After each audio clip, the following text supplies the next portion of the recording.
اور آپ دیکھیے کہ یہ اصطلاح کیا کوئی خلافت کا نظام تھا؟ سیدنا ابوبکر صدیق رضی اللہ عنہ کے بعد سیدنا عمر کو ذمہ داری دی گئی تو انہیں خلیفۃ و خلیفۃ الرسول لوگوں نے کہا، یعنی رسول اللہ کے جانشین کا جانشین۔ تو انہوں نے کہا بھائی یہ کا تو بہت لمبا ہو جائے گا میرے بعد، تو بہتر یہ ہے کہ لفظ تبدیل کر لیں۔ تو اس کے بعد امیر المومنین کہنا شروع کر دیا۔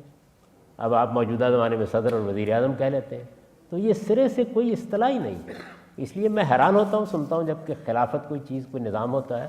اللہ تعالیٰ نے مسلمانوں کو سیاسی طور پر جو تعلیم دی ہے وہ کل 4 باتیں ہیں۔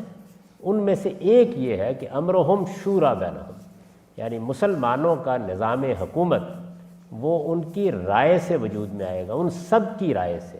اس میں کوئی فرق نہیں کیا جائے گا، نہ عالم میں، نہ عارف میں، نہ عامی میں، نہ بڑے میں، نہ چھوٹے۔ ان کی رائے سے وجود میں آئے گا۔ ان کے اوپر نہ بندوق حکومت کرے گی، نہ کوئی طبقہ حکومت کرے گا، نہ فلسفی جیسے کہ افلاطون کہتا ہے حکومت کریں گے، نہ علماء حکومت کریں گے۔ جس کو وہ اپنی رائے سے منتخب کریں گے وہ حکومت کرے گا۔ یہ اللہ کی تعلیم ہے، یہ قرآن میں بیان ہوئی ہے۔ اس کے مطابق رسول اللہ صلی اللہ علیہ وسلم نے اپنے بعد اقتدار منتقل کیا ہے۔ اسی اصول کے اوپر خلفائے راشدین نے حکومت کی ہے۔ اس لیے اسلام کا اگر کوئی نظام ہے تو وہ یہی جمہوریت ہے، جس میں لوگ فیصلہ کرتے ہیں کہ ان کا کون حکمران ہوگا۔ خلافت کوئی دینی اصطلاح نہیں۔